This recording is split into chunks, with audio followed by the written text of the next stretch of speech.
am Dr. Gwendolyn Dooley, here to share 5 tips for writing the literature review. It is important to understand the dynamics of writing the literature review. First step in writing the literature review is to develop the outline. Now, the outline is very important because this begins the organization of the literature review. The first step is to search for and identify articles on your specific topics, and you want to use scholarly databases such as Google Scholar, EBSCOhost, and so many others. Once you identify the articles, then you want to use a highlighter and begin outlining gaps in the research or recommendations for further research or alternative research needs about the topic.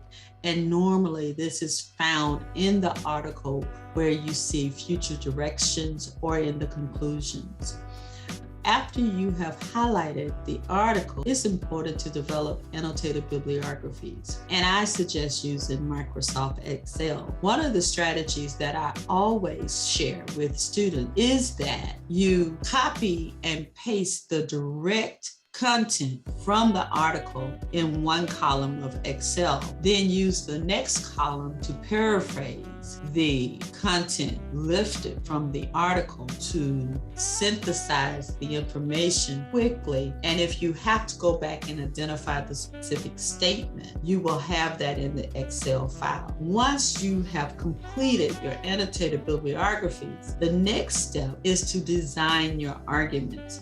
Now, designing your arguments includes looking at the different perspectives from the researchers and then comparing and contrasting or synthesizing the content to generate new meanings based on your interpretation of the literature. Outlining and color coding the comparative and contrasting statement is the formal step of composing your content for the literature review. There is no specific number of themes and sub-themes. The next step is planning with dates. It is so important that you begin your outline once you have completed the annotated bibliographies, once you have started designing your arguments from the literature.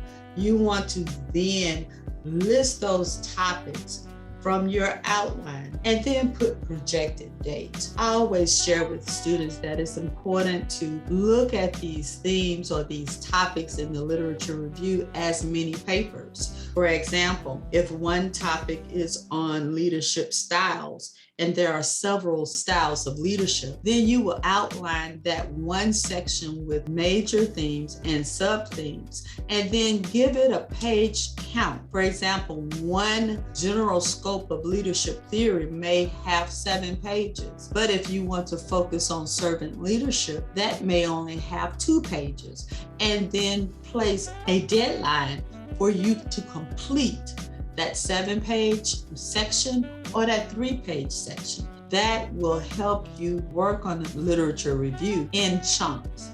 You want to be able to set page limits, set dates, and then you will be able to begin writing your literature review. It is important to use Microsoft Word document at this time, and you can transfer all of the information from your annotated bibliographies because you have already synthesized the arguments from various perspectives, and you will not have to compose as much, but you probably will have to fill in some gaps. So organized writing is critical, and you will find if you manage your time wisely and follow your project timeline, you will be able to complete the literature review within weeks rather than months.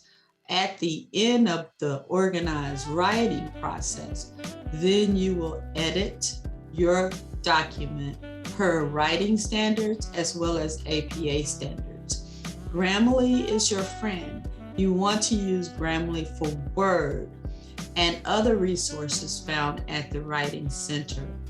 And as a bonus video, I am sharing a video that I presented to a class on mining articles. I hope that you enjoyed this short demonstration